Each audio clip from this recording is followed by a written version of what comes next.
you turn somebody chanting the we, somebody promising jobs for all, while some renting gun to make other people ball, but somebody promising more police car, somebody going to take the country far, somebody putting all the bandits away. He said if they do the crime they're going to damn well pay, but somebody promising a human right, like somebody threatening to put out your light. The more triple with little Trinidad boys, a bullet start to whine and put an end to the joy.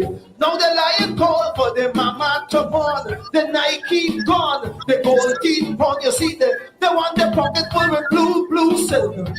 They want the statue drinking full green milk. The little red silk is not their true friend. The blue one have to extra north on the end. So a tag on the toe is now the ticket to hell. But look where we reach, well, and you're a madman, boy. As he spread out on the wall, we say, he said, this is it, I've been here. No time to give up, brother, no time to quit. A chant of a madman. In this tale from a strange land, it was the chant of a madman, Lord, give me my only salvation. I say the chant of a madman, in this tale from a strange land, maybe the chant of the madman, Lord, is the only solution. I don't know. Why,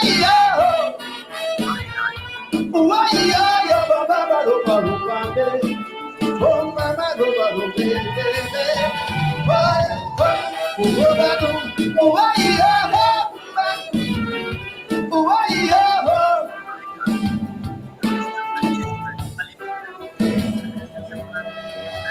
anyway, you got somebody chanting the weekend. But for we and we go set you free. Somebody promising natural law. Fly like a yogi, end all the war. Seek inner peace, end all the pain. The same woman promising to go down again. Somebody promising to run all the bread. Somebody pushing a world-class head. Somebody clean out the weed well fast. Somebody cleaning out the weed well fast. But somebody letting the cocaine pass. Somebody letting the cocaine pass. Somebody letting the cocaine pass. Somebody letting the cocaine pass. Somebody letting the cocaine pass. Somebody letting the cocaine pass. Somebody promised to abolish the tax. Somebody promising to give we the facts. Somebody promising to clean up this land. But in this clean land, rat killing man, we bright little youths going to waste. Somebody binge the smile on their face. Somebody take one love off the shelf. Then the one love boys start to sell out themselves. Somebody going to end all this talk about race, but they can't tell me that with a straight face. Big people dying, the crime can't solve. A madman rant is my only resolve. I hear the madman ball as he lie here on the way. We say, this is it. No time to give a brother, no time to quit. A chant of a madman. In this tale from a strange land, it was the chant of a madman, Lord, the only salvation. I said the chant of a madman in this tale from a strange land. Maybe the chant of a madman, Lord, the only solution. I don't know.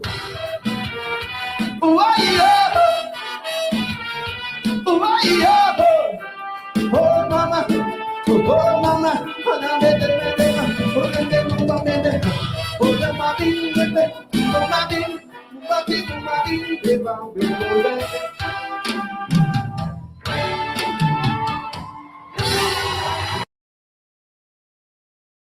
T-Mobile Home Internet is about value, benefits.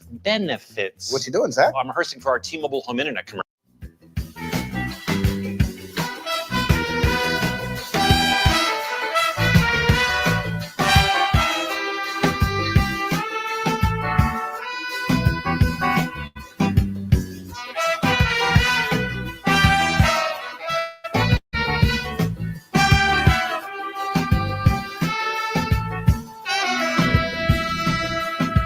Vote for we and we will set you free.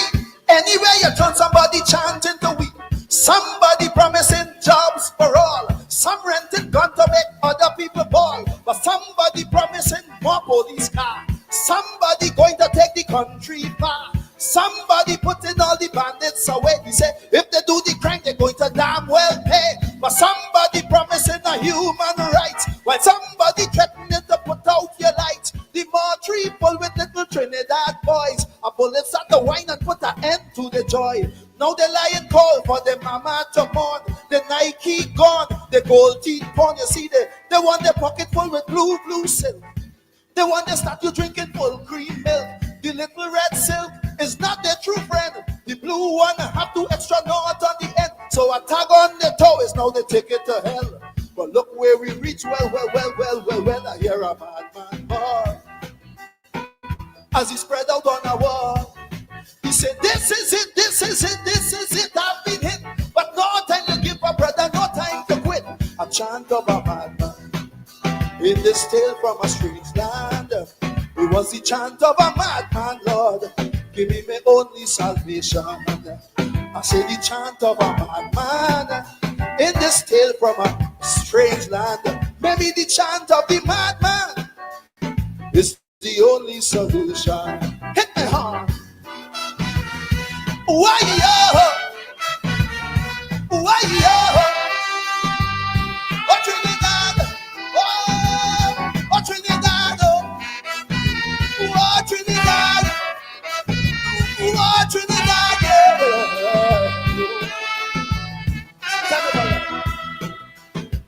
Anyway, you turn, somebody chanting to we. Vote for we and we gonna set you free. Somebody promising natural law. Fly like a yogi, end all the war. Seek inner peace, end all your pain. The same woman promising to go down again. Somebody promising to run all the bread. Somebody pushing a world-class head. Somebody cleaning out the weed well fast. Somebody chopping down the weed well fast. Somebody cleaning out the weed well fast. Somebody cleaning out the weed well fast. But somebody letting the cocaine pass. Somebody letting the cocaine pass. Somebody letting the cocaine pass. Somebody letting the cocaine pass. Somebody letting the cocaine pass. Somebody letting the cocaine pass. Somebody letting the cocaine. Somebody still letting the cocaine pass. Somebody promised to abolish the tax. Somebody promising to give we the tax. Somebody promising to clean up the land. But in the clean land, rat killing man, we bright little youth going to waste. Somebody teeth, the smile on their face. Somebody take one love off the shelf. Then the one boys start to sell out themselves. Somebody going to end all this talk about race. But he can't tell me that with a straight face.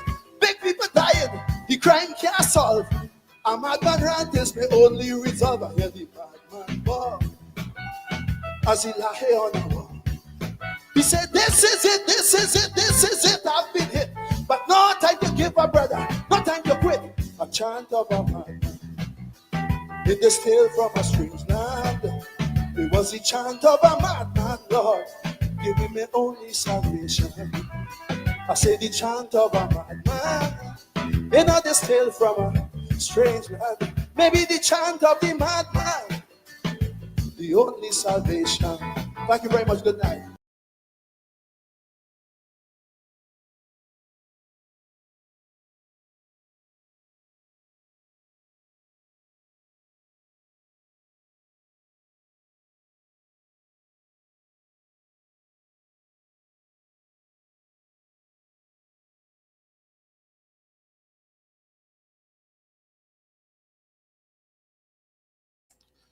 Somebody making the cocaine pass. Somebody signing the voucher for the Lamborghini. Somebody know that a little girl get murdered and the crime can't solve. A madman chant is beyond the resolve. A lot of PPP supporters just call me a madman. But maybe, as David Rudder says, the madman chant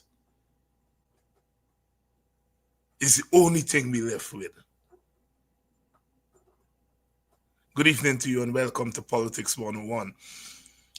I am glad to be a West Indian for many things. I'm glad to be a Guyanese for many things.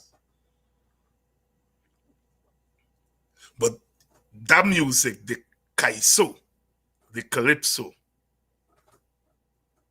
I'm glad to be a West Indian for that. That ain't coming from Africa, you know. That ain't coming from Uganda. I love Africa. That's where my parents come from. That's where humanity started. But that thing there, that kaiso thing, that ain't coming from Nigeria. That can't come from South Africa. It can only come from the Caribbean. That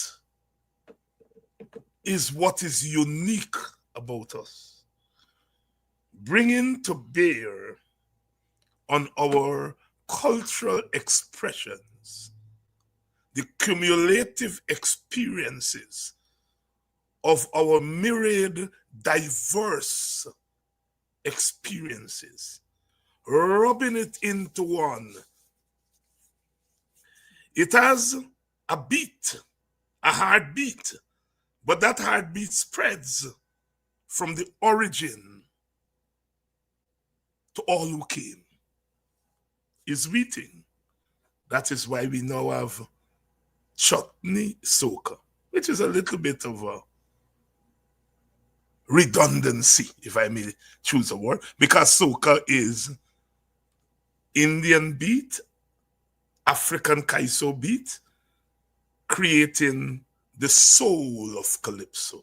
So it moved from kaiso in West Africa to calypso in the West Indies to the 1970s when Lord Shorty Eye blend the tassa with the African drums and create the soul of calypso, soca, that we all dance to now. So when you say chutney soca, really you're saying it's a chutney calypso. You know, the chutney already in soca. And that is what makes us a unique, what C.L.R. James called the most modern people. What they call modern capitalism now arose out of the hands of Africans who came across the Middle Passage, the lands which were inhabited by our native Indian sisters and brothers, bringing them together and creating the capital that Europe then used to create modern capitalism. That's what Eric Williams meant when he said capitalism and slavery. There'd be no capitalism without slavery. British English capitalism, the Industrial Revolution, would not be the Industrial Revolution without the labor, free labor of the African and later on our East Indian brethren and sisterin. We have always been the world's hope, says Martin Carter. We are the world's hope. And so therefore I rise again, for freedom is a white road with green grass like love. That's what we West Indians are. That's what we Guyanese are. And we make ourselves the fool when we deviate from that source, the envy of the world. The West Indian, from Garvey to Fanon to Rodney, flapping their wings and stretching them out to the world and creating world history. Do you all know? Do you all know the village movement? Those places that we now call villages have not been replicated anywhere in the world. It's unique to Guyana. The village movement. Nowhere else in the African diaspora, nowhere else in the world. There are villages, but there was never a village movement. You all hear me? We are makers of history. And if you're makers of history, you've got to solve tough problems. It wasn't easy. It wasn't easy to get out of that plantation, to get out of the boneyard. Martin Carter again, it's not easy to be free and bold. It is not easy to be poised and bound. So river flow, drench not my pillow feet. So river flow, collapse to estuary.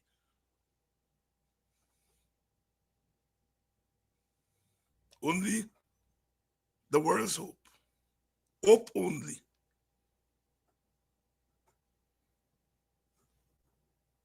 Me throw me can, and I call no foul.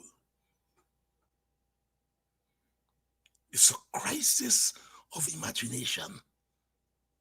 It's a crisis of imagination that is disconnected from our tradition. The greatest cricket book written about a game invented by our oppressors, Beyond the Boundary, written by C.L.R. James. The greatest cricket book. Now me says so. White man says so. He make a game and he must know. James took cricket beyond the boundary. Our politics must move beyond the confines of the political party and embrace the historical trajectory that God, the ancestors, have placed us on. C.L.R. James again, a rendezvous with victory. Victory of the sordid over the sordid past. A victory that our imagination, that's what we give to the world. Not the skyscrapers and the big bridges. We didn't give the world that. Our hands, our labor, directly and indirectly, have to build those. That is why we have given the world our minds. That's what we've given the world. And I refuse to live in a Guyana, in a Caribbean, in a world that seeks to kill the mind. To kill the mind. Because that's all we have. And if you have your mind that you share with the world, you are leading the world. But perhaps we are more adept at leading the world than leading ourselves in Guyana. Me throw me carn, me na call no foul. I be there on them. I be there on them. But we ain't giving up. We ain't giving up. We ain't giving up. We have to hold together. Hold together, stand together. This is not about one party winning an election over another party. That is a consequence of the problem.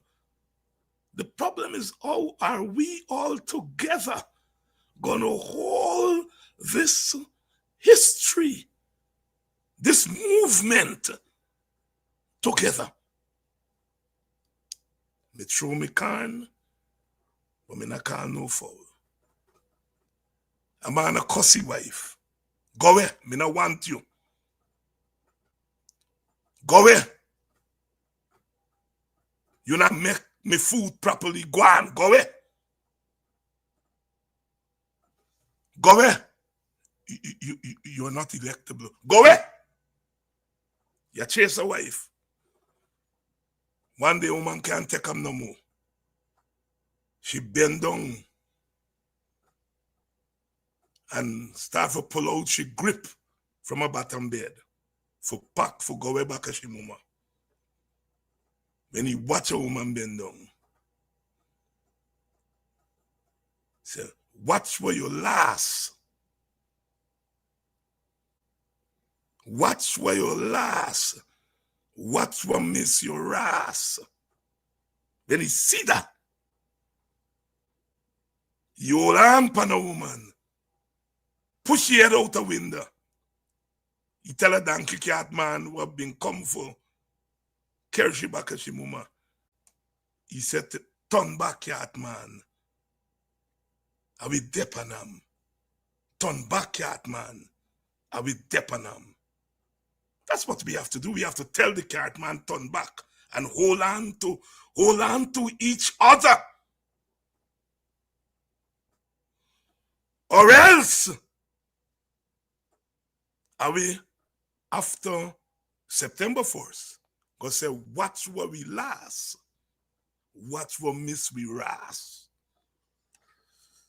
That you want? That you want? Are you want to sing that? Or are you want to say, turn back, cat man, are we dep on them, are we dep on them, are we dep on them, are we dep on? Are you want to sing that? Or are you want to sing, watch what we last, watch what miss we ras? Tory and Tory make all of we ras there tonight. I make no apologies for using ras. Because it's we language. It's resistance language. Good evening to all of you. Good night to all of you. We are going to be talking a lot. Enough things are going on in Guyana. Enough things are going on in Guyana. Who better to help us to talk them through than GHK Lall? And I've talked about the significance of a GHK Lall on a David Hines show. Some people call it a mismatch. Some people call it all kind of thing. I call it a reflection of the possibilities of our country. All African, not being African, you know.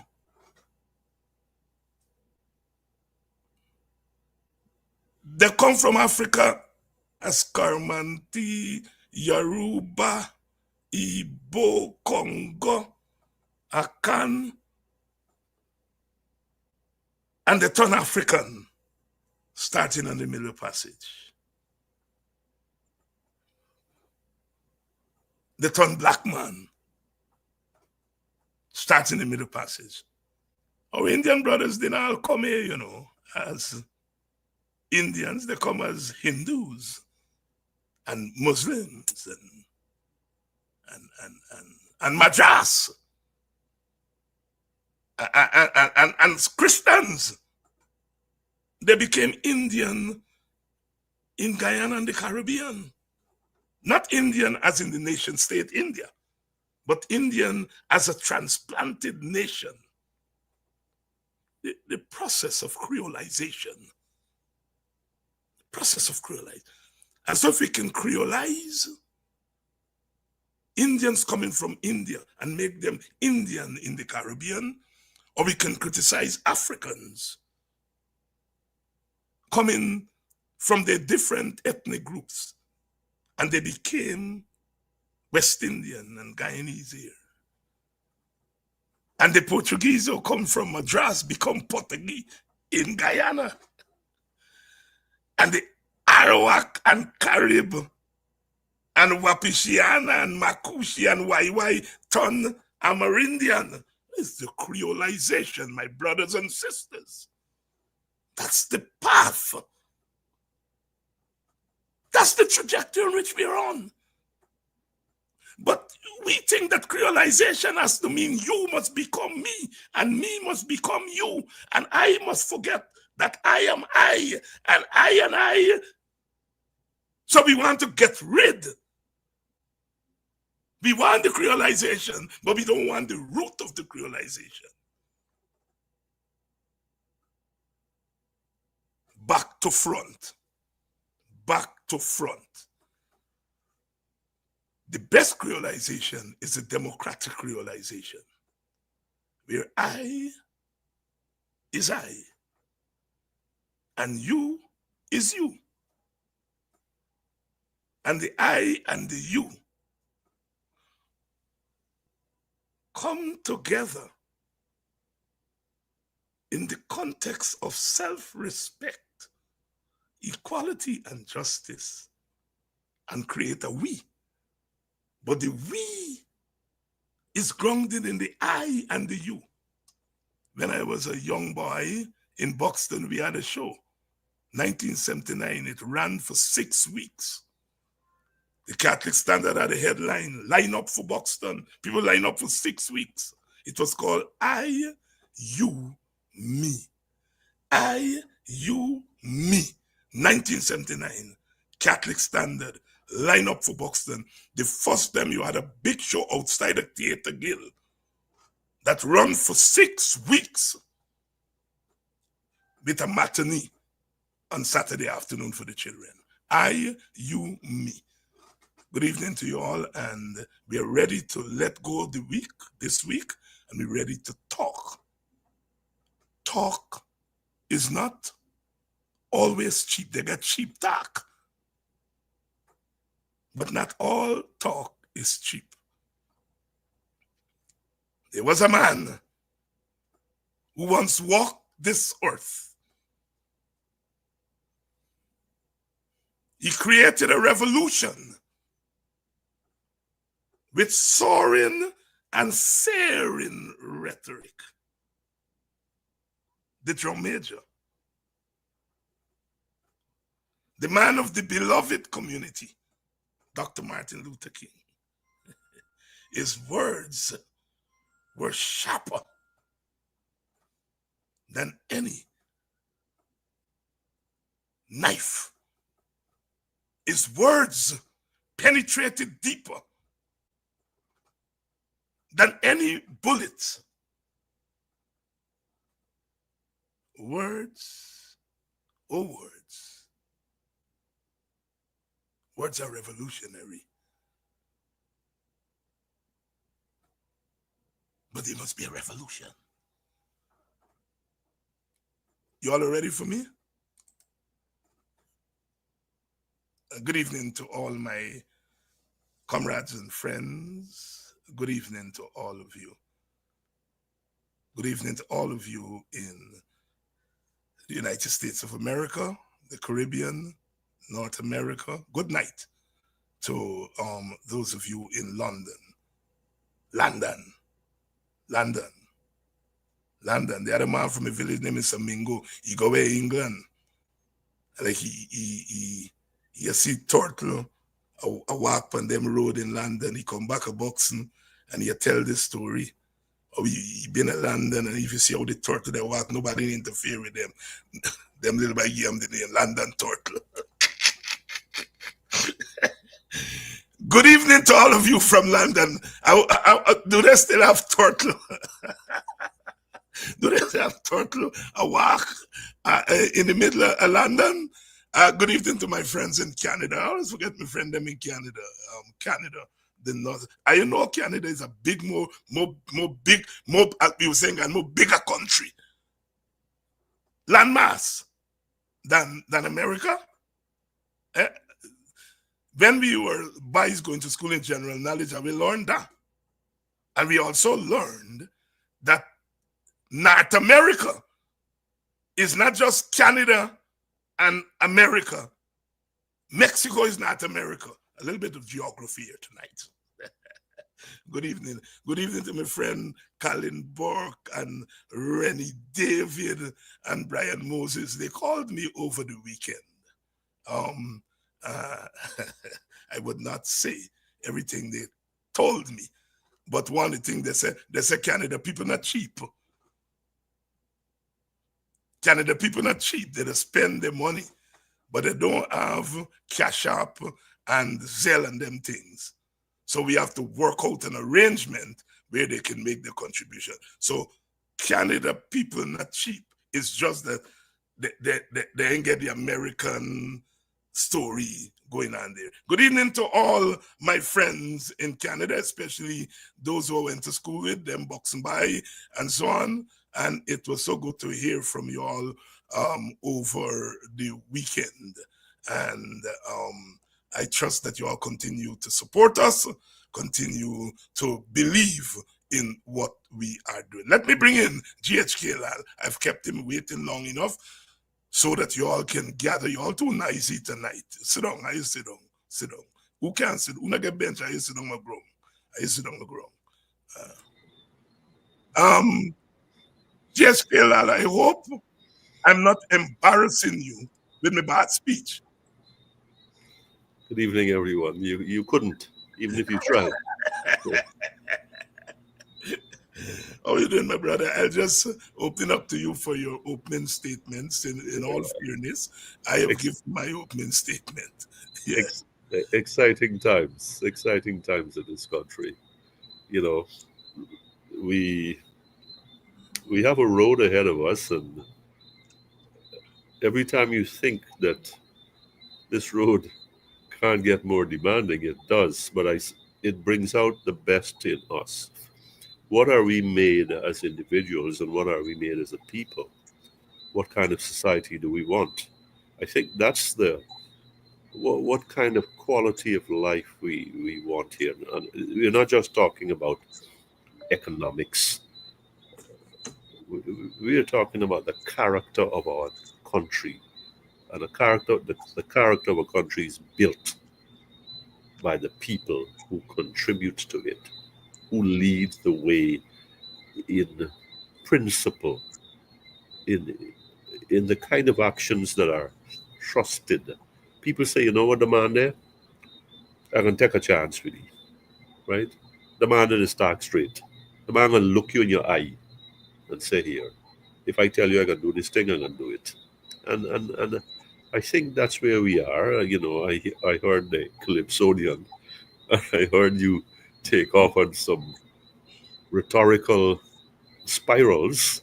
And I said to myself, this one here is going to be, it's going to have a trajectory of its own tonight. So let's see what we've got. Good evening, everyone. It's good to be here. I know it's Monday, but I'm here. And GSK, I'm so glad that you talk about character, you know? We all of us, we were born, we grew up in social stratified spaces. Whether those spaces were stratified based on skin color, whether they were stratified based on income, we grew up in these stratified spaces. But over time, we discovered a character that cuts across the stratification. You know, you in the villages, you had the school teacher, as they call them. They were in a league by themselves. Mm-hmm. You had the priests and the preacher men, them a league by themselves. You had the policemen, league by themselves. When policemen come into town, get all them girls. You know, so there was this stratification. But yet, when you cut through all of that, the lady who is selling in front of the school, who has a certain kind of power, because many days you go to school and you won't get the penny for buy the planting chip, and your friend them a buy, and you there and Miss Zora, she give you the plant so you don't go feel shame. And you didn't understand then that what drove her was this thing called character.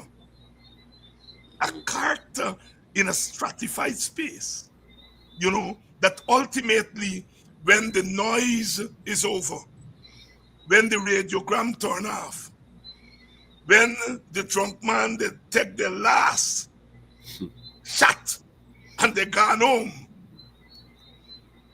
what keeps us going is the character. Are you hinting that we need some big doses of character today? I think I'm doing more than hinting.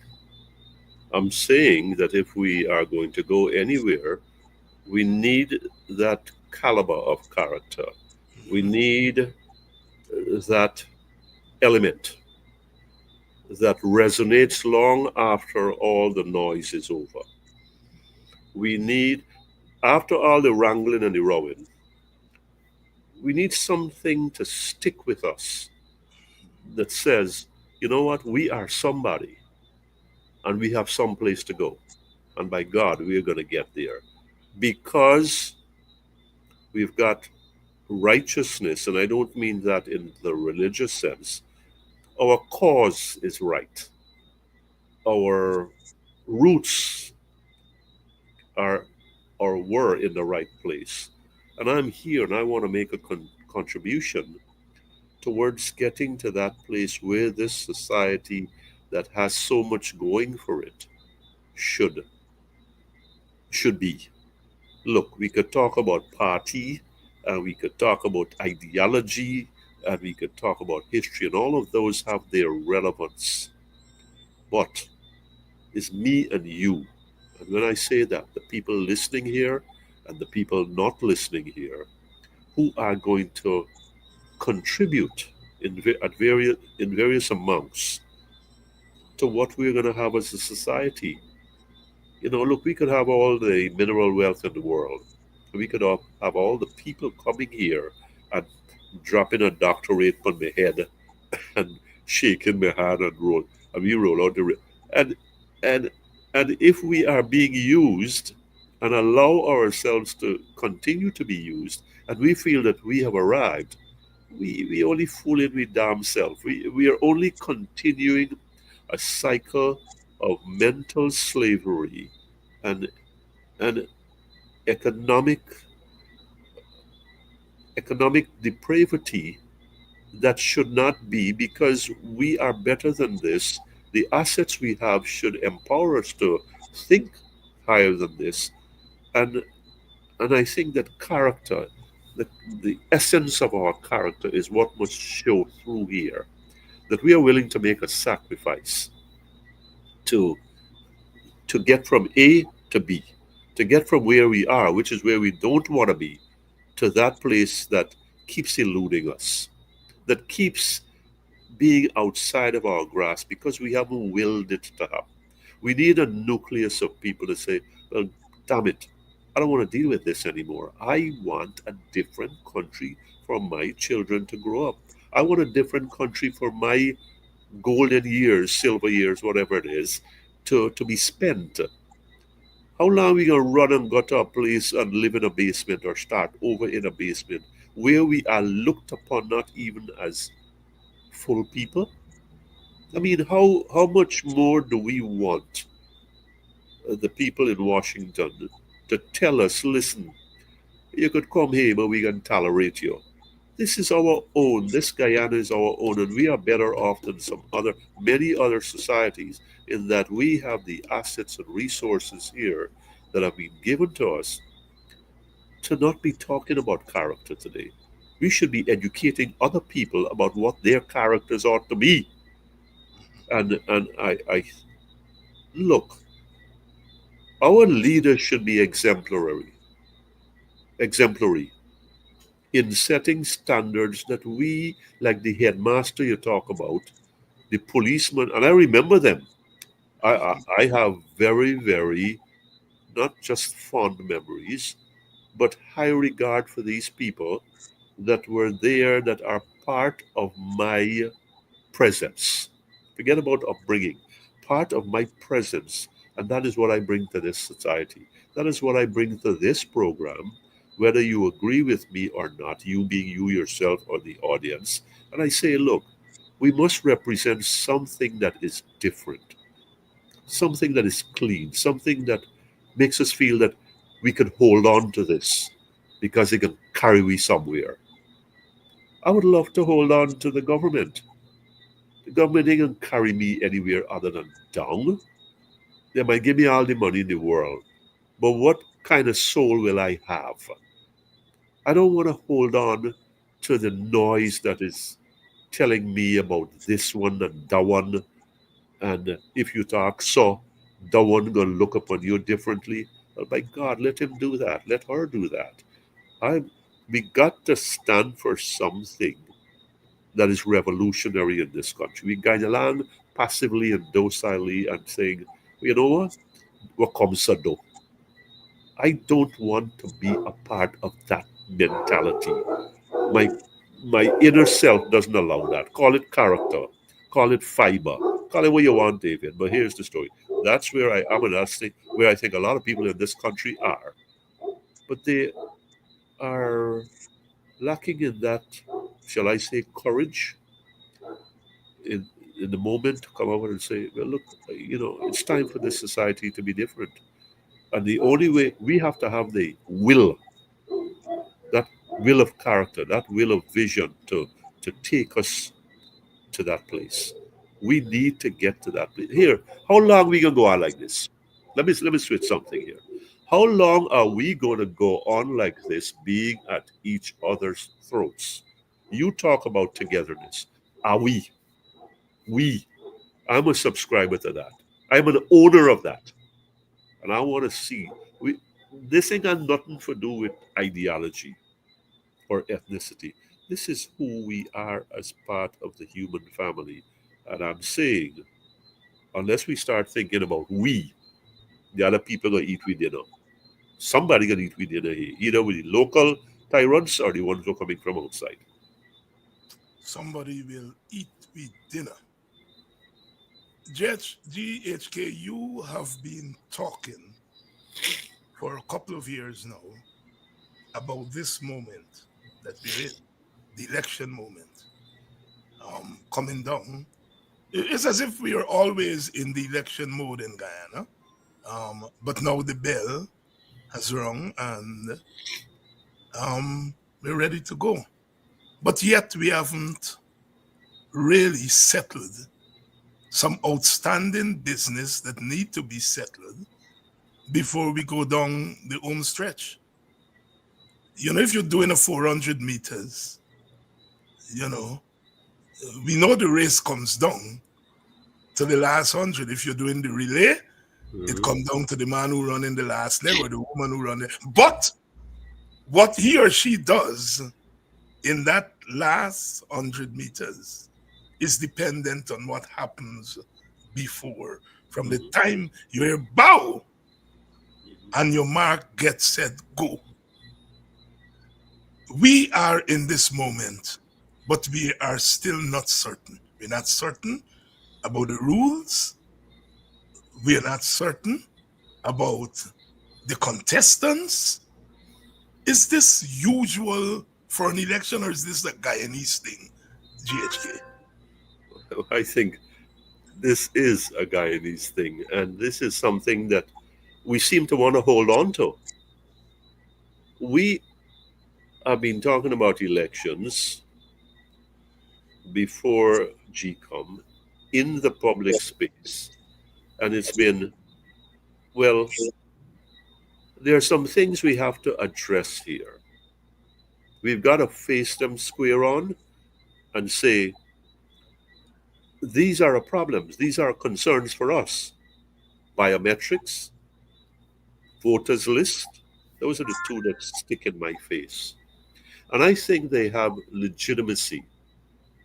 And I think that bell has been rung, that drum has been beaten over and over again, that if we really want an election that is credible, that the electorate can trust and say, you know what, the results are the results, and they speak about the will of the people.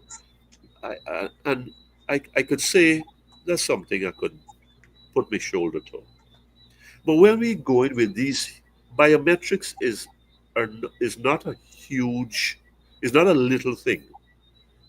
It is meaningful because our contests have been so controversial before and after.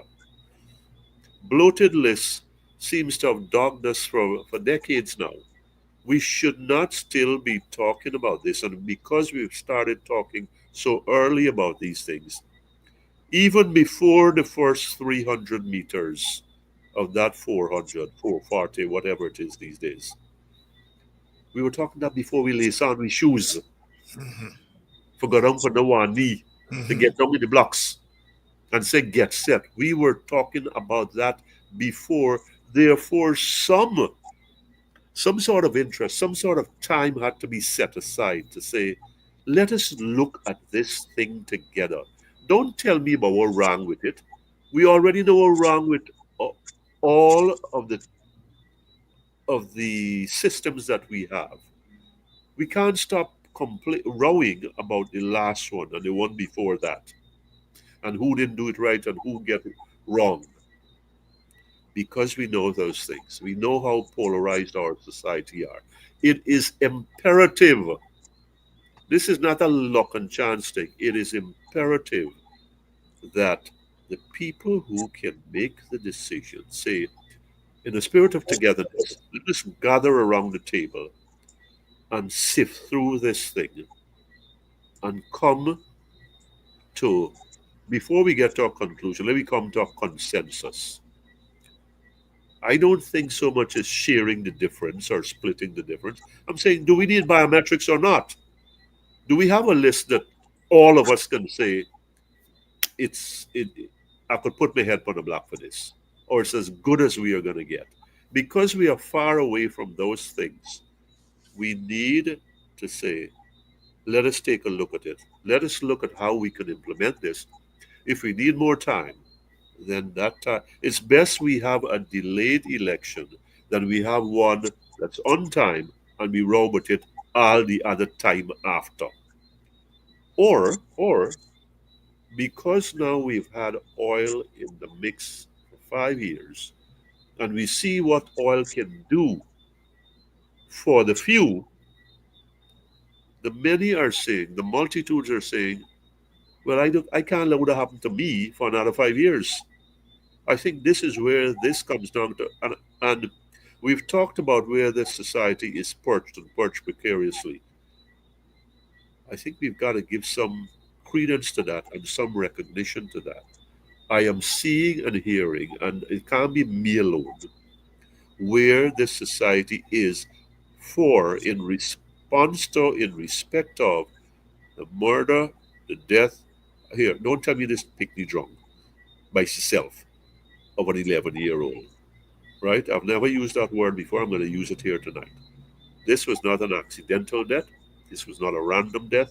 This was not a self-inflicted death. So, if we have the society on edge over that, when the national pie is in contention, and we go into it, with all these yokes around our neck, all these albatrosses around us, then what are we asking for? A clean election, a result that is could be accepted. I would like for the government to say, Mr. Opposition, Mr. Dr. Hines, sit down across the table and let me talk. Put all your things on the table. And we go through them and say, here, the two biggest one is this, or the four biggest one is this. Here's how we're going to deal with this. And we arrive at an agreement there. We sign off. After that, we ain't talking no more about what's wrong with the election. We're talking about let's go forward, put these things in place, and have an election, and the results will be the results. That's where I am with this. So 3 months, is it 3 months now, or is it less than that? Towards this, yeah, this election. And we don't have it right. We know that we don't have it right, but we are not making the moves to get it right. We are not making the moves to get it right, GHK Lall. GHK, you know, I have been observing Guyanese politics now for over 50 years and also participant at some level. I have never, in all of those years, seen an appetite for unity, at least in half of the electorate. We have been talking about power sharing, united this and united that, all these decades.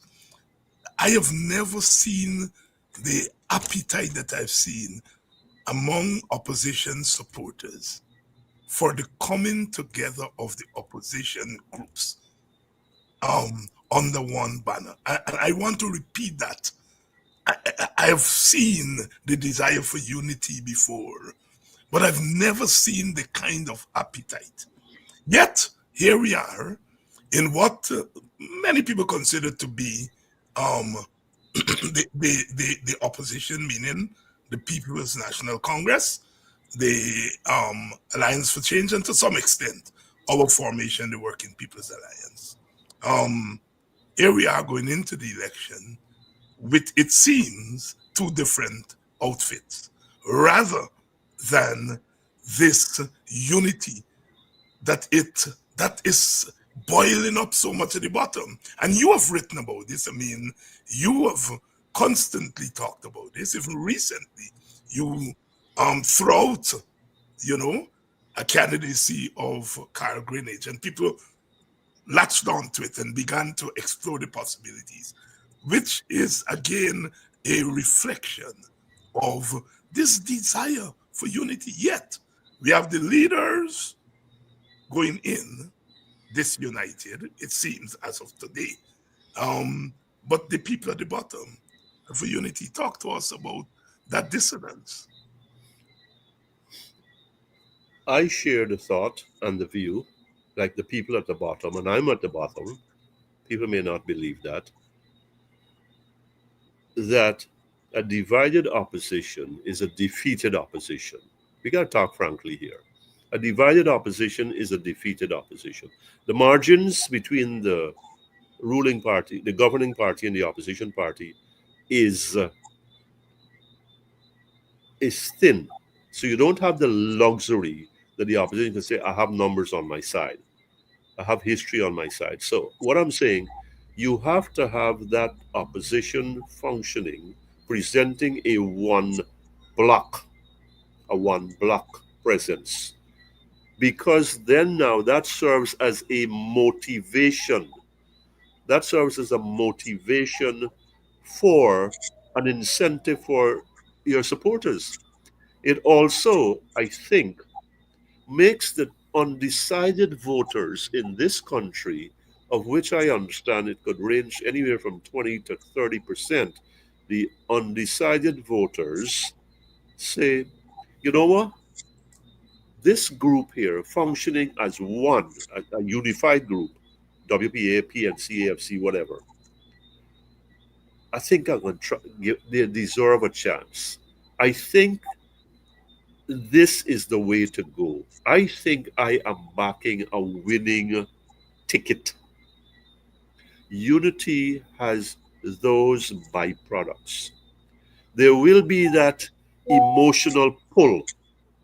In addition to that, there'll be that psychological comfort level. I'm talking like there'll be a emotional pull and psychological comfort level that here, my vote will have some meaning now. If there is the opposite, which is where I think we are, and I must commend your group that you've come out straight out and say, and I told you this before, you came out there and say, listen, this is where we there. This is how we contesting this elections, right? At the side of the major opposition party. And I didn't hear anything about who going to be the leader and what his split must be. And I say, congratulations on that. Congratulations on manifesting to the Guyanese people that there is that character to submerge or suppress personal personal ambitions or vision and say, we are doing this for the greater good, for the better of this country, because this is what we dedicate we life to. This is why we go out and put we things on the line. So unity is not just a buzzword. It has this substance, this magnet that I think has the additional benefit outside of supporters of saying to people, hey, listen, I think, I think, look, let me put it on the table here. Let me put it on the table here, Dr. Hines, and I'll get very formal here now, and you may not like this. I was not planning to vote, but I see a unified opposition. I see an opposition that gives me hope because I feel it has that muscle tone about it. Then I'll say, you know what, I need to reconsider that position. I'm putting it out on the table, I'm putting it out in public, right? If I have to regret that later, I just don't care. I'm saying where I stand. I'm saying where I stand. That I'm willing to vest that confidence in a unified opposition. A split opposition, I'm nowhere around. I am nowhere around. I'm nowhere around the polling station. But so think about why I mentioned that. Think about what that could do for other people are saying, well, my is better I stay home. Because, a divided opposition is really a wasting a vote. Yeah, a wasting a vote. So might as well stay home. That's the worst thing that can happen. And I think that is why it is so obligatory that the opposition gets its act together. We got till July 14th till Yes, to that's get nomination day. nomination day. To get it might look long or 5 6 weeks, but I think that has to be well along right now, and people have got to suppress those other considerations and say the people of Guyana need this now. We have raised our hands, therefore we must do more than raise our hands now. We must step forward and show them that we can be unified at our level, so they must be unified behind us. I think that's worth its weight in gold. I don't think that there is any other consideration that could trump that, or that, because any other consideration is going to undermine the very effort that you're putting in. GHK Lall, I think you hit the nail flush on the head there. It is that voter who is not inspired on anyone, but the combined opposition says to them, there's a possibility of taking this country at least one or two steps forward. And I hope my brother and sister leaders are listening. I hope their supporters are listening. GHK, we had over the last week um, a slow march, but a march nevertheless of some supporters from the opposition, mainly members of the opposition, mainly the PNC, and mainly what we may call second tier leaders, um, endorsing Irfan Ali. They're very careful. Not that I'm joining the PPP, I'm endorsing Irfan Ali. But we know in Guyanese language what that means. Some people have rubbished it and said, well, good riddance to bad rubbish. Some people have agonized over it. Some people have floated it as the death knell for the PNC and the opposition. Where you stand? Now, first of all, the people who have said, look, we endorse or we whatever, we know what that means. It's part of how the democratic process works, regardless what their incentive may have been or their objectives are. Having said that, I think that the opposition has a chance now to field a slate that inspires, I'm going to use your word, inspires its people that look, we got the right people in place and their hearts are with you, are with us. Because nobody joins a losing ship, nobody joins a sinking ship. So the people we are going to get to replace them are going to come with fresh energy. They're going to come and put their all here because they're committing their all. They're going against the tide, really. And I think there's an opportunity here. We go back to this truism about out of disorder we get order and chaos we get there's a chance here to regroup.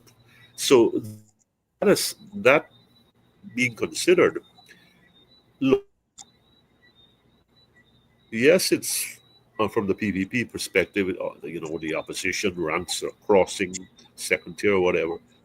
But by God, are you so desperate that you need the coloration of the opposition? You need you, you need one or two or 10 or how many to cross that floor, as we say.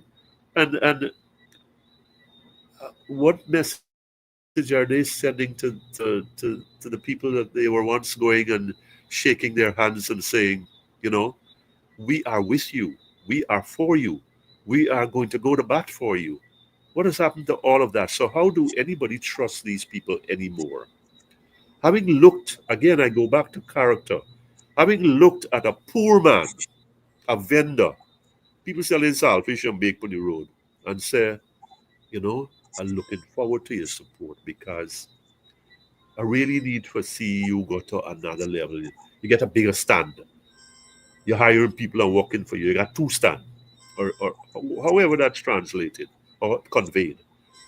And then you turn around and all the time, all you're doing is looking out for yourself because the other man got the purse. Because the other man could offer you something that is going to carry you up the ladder. What are you in this way? We can't be in this.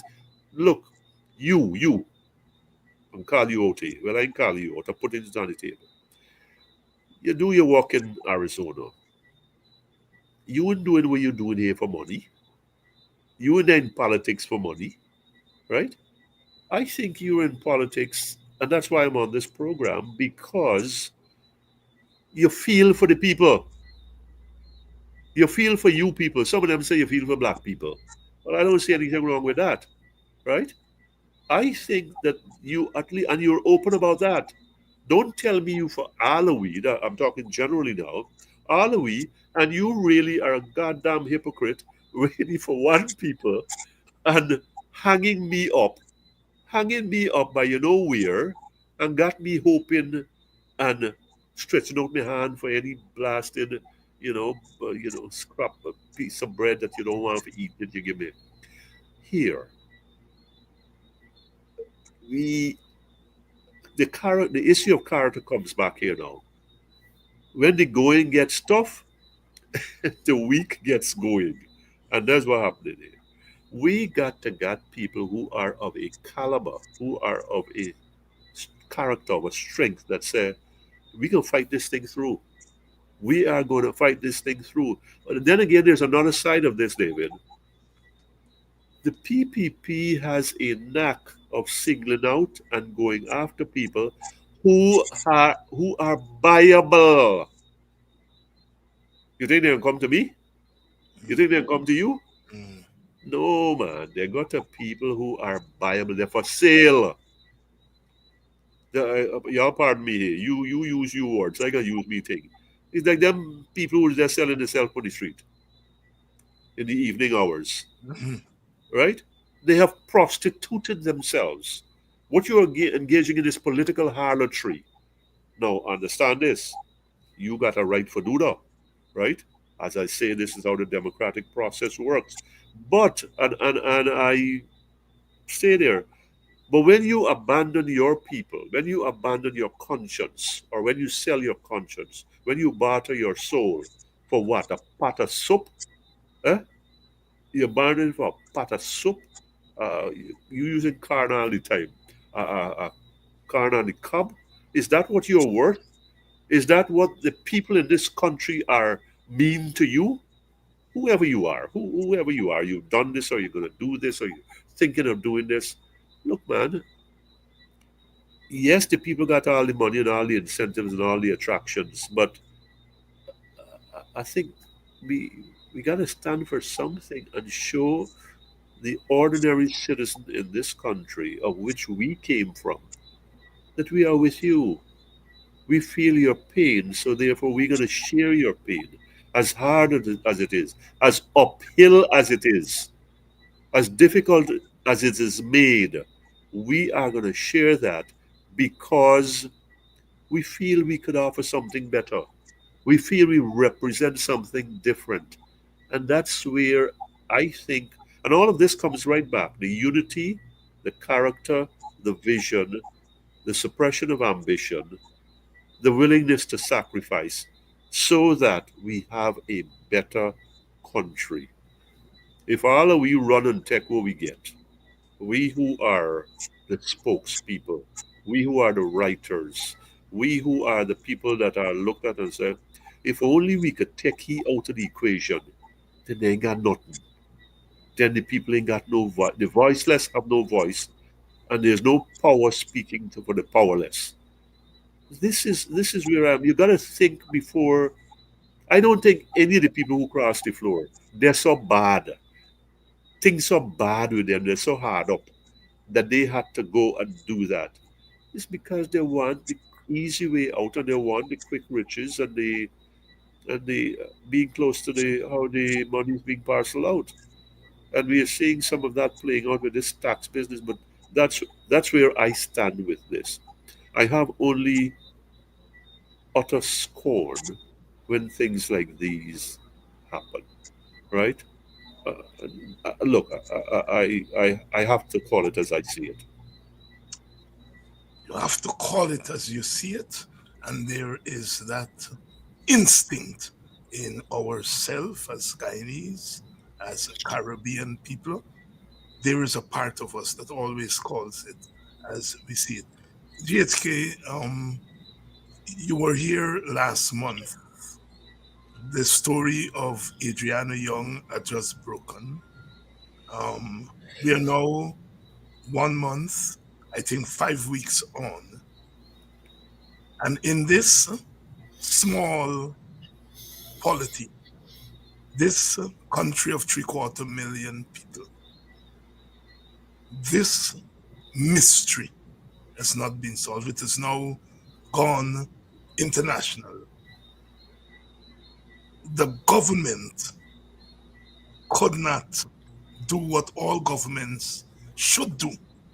Is to deal with the welfare of people, including children who suffer what that young lady, that child suffered. Yet here we are having the embarrassment of having to ship that body to the United States for a second autopsy. And then the further embarrassment of having to listen to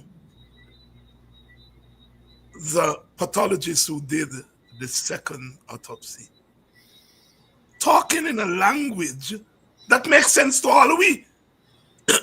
After the first autopsy, the pathologist didn't say much. They are in the story and they go away. But the government, which was speaking for them, got everybody vexed. Yet this lady, having done the autopsy, was able to say, your first option when you are dealing with a body that was found in water is not drowning. That's your last option. You got to isolate. No, GHK, I'm a normally sensible person.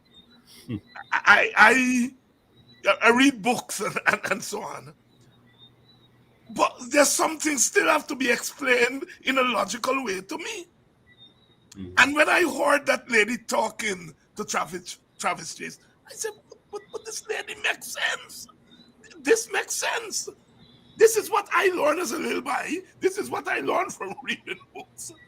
That if you find a body in water, your first assumption is that it may be drowning. But in order to prove that it's drowning, let me isolate. My auntie come home. She left 125. She come home. She meet $1. She not blame nobody first. I wonder if he fall down. I wonder if we make a mistake and put it in my purse. I was 125. Mm-hmm. Before she reached the point, David, Dennis, Brian, who interfere with my money? She exhausts all the. I wonder if me spend the money. Me know, think this. When I hear that lady, I say, well, why my country could not have facilitated this in Guyana? And it reinforces in me, as it must reinforce in all the rest of us. Something our government is hiding. GHK, I'll take it from there. You check yourself. You check yourself and call them a fancy phrase. Okay, let me hold drowning for the time being. Water, a watery grave. Mm-hmm. Check this box. We look in this part. By the process of elimination, you go through step by step, slowly, painstakingly, the trail of evidence or the pieces that you have in your hands. And I think Paul Slow and Assistant Commissioner Conway did a wonderful outline, sequence, right, of that. And I must commend both of them. This is where all right, we got this body. That's a given, an unfortunate given. And so you walk backwards, and where's my starting point? And you come and you inch forward, and you find some things, and you say, why is that missing? Why is that not in place here? It should be. And why are we not looking there? And so you go through that painstakingly and with a microscope, because you're dealing with a high-profile murder, death. You're dealing with an 11-year-old.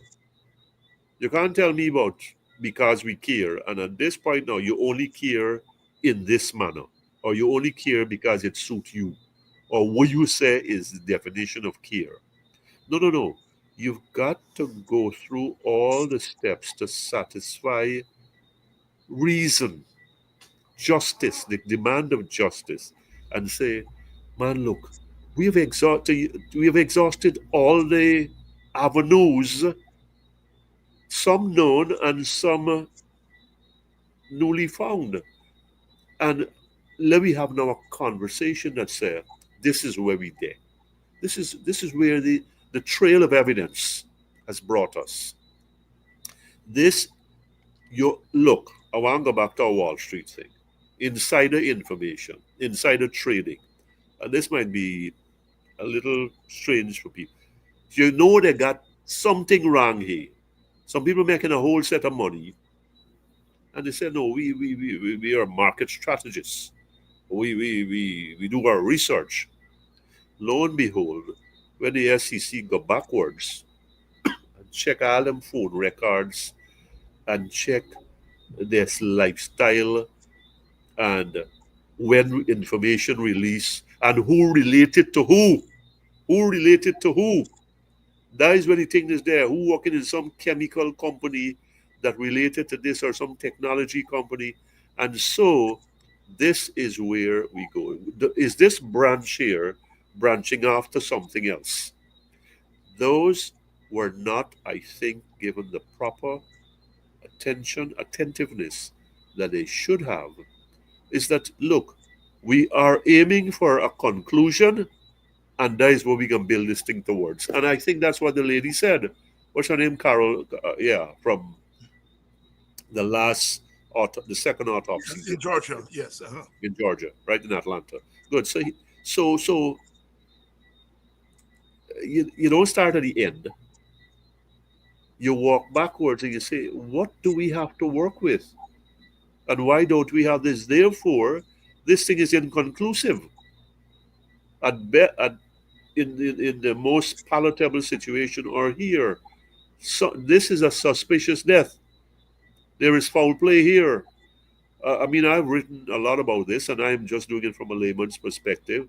The child did not commit suicide. Nobody in talking about that. One time you don't see nobody, then you see body. Even the Canadian banner, what he said, oh, well, people look, nobody's here outline. What was this? Black water? This is water from the interior. You know what I mean? One of them creeks.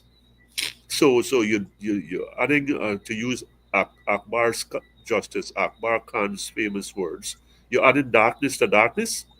This was a pool that is public pool that is not limited to the community.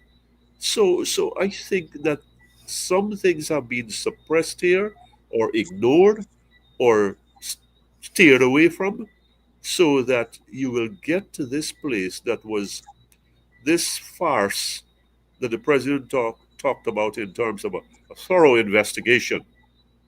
He's good with these things. A thorough investigation and a full report on all this business, and you get what you get. Then you gotta run for a second autopsy, and the family. Let's not forget the family is being subject to this trauma, and the nation as a whole is saying, if I can't trust you, if I can't believe in you, with the death of an 11, regardless who is involved, then what we can trust you with? What can we trust? What is there left to believe in? I mean, this, if you notice, has eerie parallels to Cotton Tree. Mm-hmm. If you look, I mean, Cotton Tree was gruesome. So that much we have in public right from the get-go. How gruesome it is, I don't think the public knows the whole thing, right? And then the president do his spiel. He run up there, he hold the people's hand, he say, oh, I promise you that you're going to have a full investigation here. And we're going to get to the bottom of this. We still didn't get to the bottom. And that is where we are 5 weeks later with this 11-year-old child. When we think we get into the bottom, we finally got another bottom. The goalposts are being shifted, right?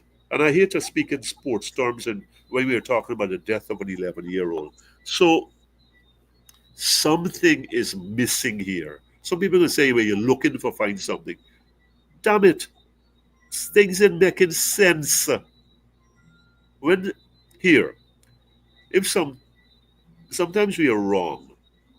But why is it that I get the impression that from the inception that a cover-up was in place, that a cover-up was in motion? Oh, she gone in a car. She gone in a car. Nobody talking about that anymore. Or she was taken in a car heading east towards Reed the Hoop. Why? How does that not have some substance to it? And that begins the whole train of cover-up that hasn't stopped yet.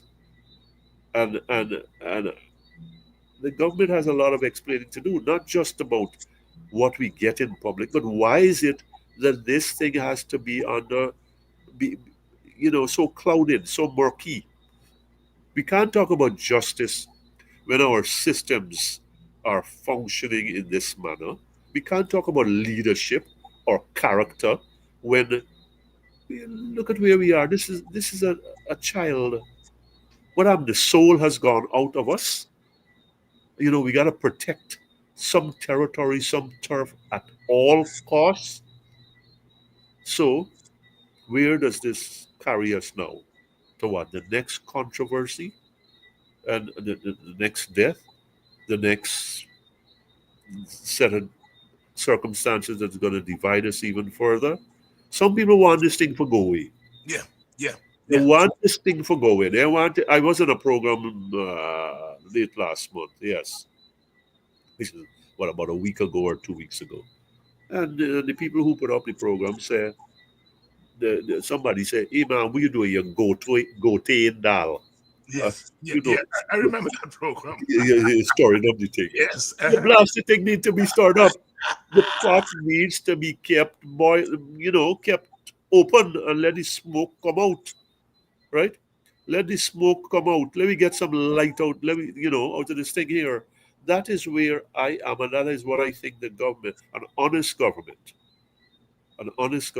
with the kind of leadership that is needed would have made put front and center and say, here, we and this thing should not have been going on 5 weeks now. If we had the thing start out right, we got for them going backwards and backwards and backwards. Where you hear this one, you go back to Gorbels. You start out with a lie or a deception, you got to continue down the road. And it's there every day. That's where we are. There with it. GHK, you have been writing profusely on the oil and gas sector. You write on everything, but that's one of your areas that you've concentrated on. And you, like so many of us, were elated with the ruling by Justice Kissoon. In fact, Justice Kissoon, over the last year, made two very groundbreaking rulings. The ruling on the oil spill and insurance story around oil and gas, and the ruling on the teachers' strike.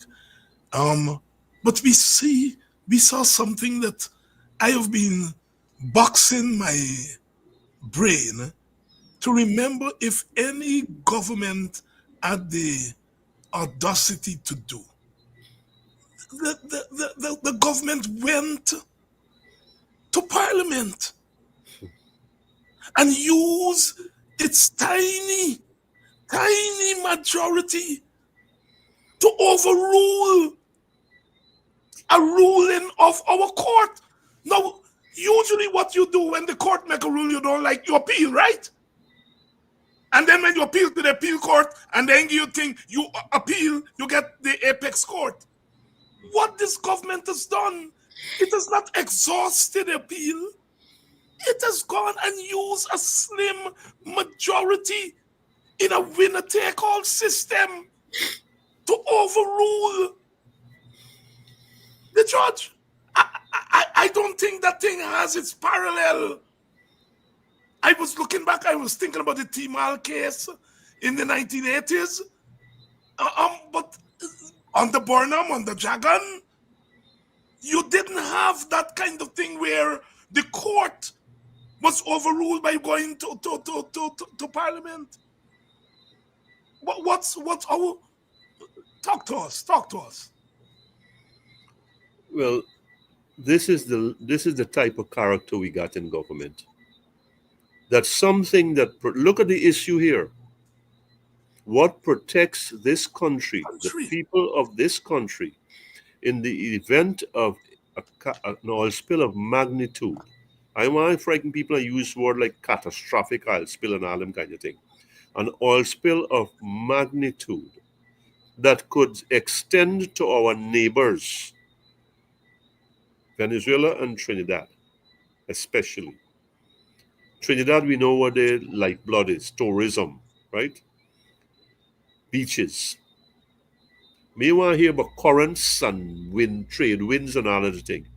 Here is the story. If there's a spill, Justice Kissoon was sagacious enough to say here, this is what the law requires, this is what the law said, this is what prudence demands, and this is what is protective of this. This is not anti-exan. I think this is just the way business operates. Right? It's a reasonable and a rational decision. So I hear you about you couldn't wait. You couldn't wait for the appeal process to be exhausted. You decide here, we can take this thing in our hand because we got the one seat majority. It is crude, it is obnoxious, it is blatant, it's in your face, and it says we don't give a damn about you. Here's this thing. The Commonwealth Lawyer Association is 600, I think, members. Academics and lawyers and law societies. Say, hey man, this thing got implications. This thing got implications. It, um, there are treaties. There's CARICOM. You understand what you're doing here? You get buy-in from other people. Yes, we're a sovereign nation, and my thinking is that you're gonna use your one seat majority, but at least you're gonna need for cover your bases because the government is already could already, God forbid that we get anything bad here. Well, you were negligent in your process. Your legislative process was flawed. It was hurried. It was inefficient, and it was not considerate of the constituency, meaning your own country and the region, when you pass this thing and the president assented to it, right? It again is a reflection. It's an indication. It's a confirmation of where the PPP government is and its leadership is in terms of what is its priority. Look at this thing differently. You take the Exxon parent company out of this thing and left this blasted subsidiary where we got it. What we paid for the thing then, right? As Vincent Adams said, what we pay for it is that's where we have money getting knocked out 75% from the top. Every barrel of oil that go there. And you telling me they're gonna do what? And 600 million or $2 billion? Here's the story. Is that how so life black man and Indian man and indigenous man life is? Huh? So cheap that you could sit down and divide that by 800,000 and say, oh, they this is what they worth. This is what their livelihood amounts to. And our government is going along with that by coming up with a bill that is now the law that exempts, insulates, excludes the company, the headquarters, the big father who got the big money from any liability. Any liability. And just like how I say the private sector has a hand in our budgets, Exxon had a hand in the thing, right? This is a new kind of slavery here. This thing here that should be so advantageous to us, this oil wealth, it has become an albatross around our necks because the government taking it and using it to subscribe to kowtow to every command that the white man wants. We gotta call this thing for it as it is. That Exxon wants. That is like here, take we out of the thing and scratch them out, they gone out. I don't know how the Honorable Attorney General, Mr. Nandalal, could face himself in the mirror and say, he do it, this is good for Guyana. And everything else out there is a lot of noise. Every day this man falls in my estimation. Maybe that doesn't count in his book. Fine. But he got some kind of character that says, hey man, this is me own people I given up. Is this my own people I given up? I don't want to weigh probabilities.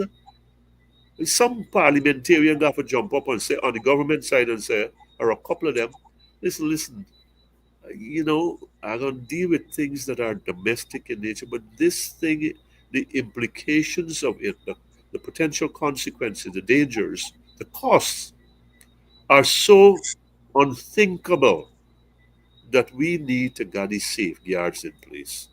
And the safeguard in place means ExxonMobil, who come in here with the contract and carry away everything, they need to have they need to be in this thing. You can't just tell me the subsidy. Here's this. And I want to hand over back to you. In 2016, when the coalition government signed the oil contract, hell break loose. Oh God, the opposition sell out, the then government sell out the country. What has the PPP did last week, right? Last week. What did the president do when he assented to that oil bill on Saturday night, Sunday, and that makes it now the law? What has he done? Has he not just hung the specter of bankruptcy for generations on this country's head?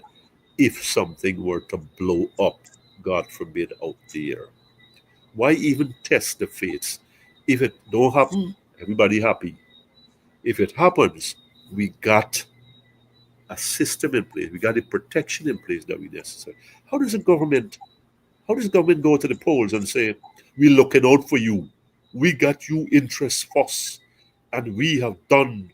When you go and the objective of this bill now law was to reverse, to nullify, neutralize, and render null and void in all them fancy language this judgment by Sandil Kisu. Judgment by Sandil Kissoon, GHK Lall here tonight, really weighing in on a number of issues. GHK, as we go out tonight, your closing thoughts. We're doing a lot of things wrong here. The opposition has to get its act together, and it's got to do it quickly. Inspire the people. Put your heads together. Bring them together. The government is doing wrong, blatant wrongs, and marketing them to you and I, to this entire country, as being, the best thing that could be done for the citizens of this country. Hell no. No. What this government is doing is what is destructive to the interests of the people of this country today and the generations to come, because all of its promises that it made when it was in the opposition, it has walked them back. And now that it's got challenges in front of it, like a judge's ruling, it walks over it by going to Parliament and say, well, we're going to make the law that negates what the court does. What happens about the separation of powers? What happens about the courts being the final arbiter of what should prevail here? I mean, we say we respect the law. Show me some of that. Show me some of that in the law and order in the Adriana case. Give us some indication that, look, we are for Guyana and the Guyanese people. Everything that is done here by this government, almost everything, it's like it's got some catch to it. It's got something that drives a hole in our back, right? And leaves us worse off than we should be. And at the same time, you telling me, hey, I's your best friend, I's your best friend. I joking you. I chopping you off of the knee. And I turn around and tell you, I looking out for you. I mean, we've got treachery here that is beyond treachery. We've got people who ain't got no standing in my sight. I mean, you could smell them through this computer screen. They are that, they're that diseased. They're that far gone. Come on, folks. Show that you got some humanity in you. Show you got some decency in you. We're talking politics here now. We're talking about doing right. You can't get an I'll spill bill. You first of all, you can't adhere to a court ruling. We could quote all the citations we want about this and that and the next. Get down and do that. Do that. Adhere to the court ruling and leave the law alone, and don't desecrate Parliament like that, which is another conversation altogether. Our highest house is made to look like some whorehouse. Excuse me, folks. I'm sorry, right? But some things need to be said in the sharpest language. Where we are selling this country out, to find favor with Massa. On that note, I shall say goodbye, and my privilege to be here with you. And always my pleasure, always the pleasure of our audience. We look forward to your appearances, and you have, as usual, left us much more enriched as far as our consciousness of what is happening around us is concerned. Thank you very much, my brother. Thank you. Good evening, everyone. And to you, the audience, another day, another watch. We continue to keep watch for Adriana. We continue to keep wake for her, because we have to keep woke, as the young people would say. Let us hold strong. It may be a little bit shaky tonight. The unity that we desire is not there, but let us not lose hope. Let us continue to hope that some little miracle would happen, and those who have not yet come on board with a united grand coalition can still come on board. But if they do not come on board, we have to make lime swank out of the lime that we have, and lemonade out of the lemons that we have. We have contrived before and made the best of what we have, and we may be called upon to do so. Today, the WPA said we have to think very carefully about whether we want to split the votes on the opposition side, because we do not see any big shift in the traditional voting patterns. We have predicted that the outcome of this election will depend on who is able to hold their votes together and to bring them out on election day. Who is able to hold their constituency together and then bring them out on election day. So we have a dual task: holding our constituency together and then bringing them out on election day. We are predicting that that's where the victory is going to be. We cannot afford to lose one vote. We cannot afford to split our votes 2-way, 3-way, 4-way. We will be doing an injustice to ourselves and our struggle if we do that. And so we are sounding the warning now to our supporters: stop making your eye yellow 2 times. You know what?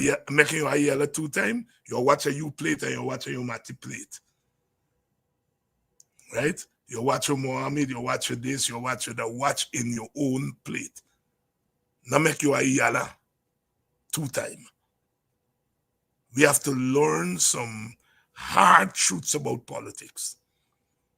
At the end of the day, we predict that the Indian vote is going to remain solid behind the PPP. We don't care how many Mohammeds come in the race. I'm not saying that the Mohammeds may not, pull some votes, but ultimately, we predict that the Indian vote would remain solid behind the PPP. Where does that leave us? It means that we have to make our votes remain solid behind us. And when the PPP is telling me, who is their opponent, that I must go and campaign in the Indian community, I laugh at them because they think I'm stupid. They want to fight for African votes, but we must not fight for African votes. We must not protect our African votes. We must left the foul pen open and Ghana look in somebody else's foul pen that lock up. I will peep through keyhole while I will this door open. That is stupid politics. And so we understand the excitement and the movie feel behind the Mohammed story and all of that. We understand that. This is modern day movie story. The president, when name say, me get the email for sure that is you clear the Lamborghini. And he said, well, you lie. Movie story. That is not going to shift many Indian votes, I think. It is not. it will more resonate with African vote, because we have been saying that all the time, that the government facilitated the Lamborghini and plenty other Lamborghini. We know that on the African side, the opposition side. So that will move us. It will move our people. It will move the other people. It would move the government support base in any significant way. And I know black people like movies. I know black people like the underdogs. And Mohammed, in this case, comes over as the underdog when it comes to the PPP. But I'm telling you all, Mohammed got secret for the PPP, and the PPP got secret for Mohammed. let her fight the story out. All you better concentrate on consolidating our votes and moving the turnout rate from 75 to 85. That's what's going to win us this election. And remember, we're not fighting just a normal election. We are fighting against rigging. We are fighting against rigging. So we're fighting an election and we're fighting against rigging. It means that we got to do 2-3 times better than we would normally do. So my word to you all tonight is to think wisely and don't get caught up and mix up the movies with real politics. There's movie story going on there, right?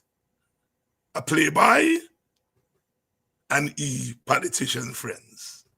I hate to say it, but at the end of the day, we got an election to win. And we can't win by making we eye yellow 2 times. Keep your eye in your plate. We'll be back tomorrow night, as usual, with another edition of Politics 101, where we make sense, I hope.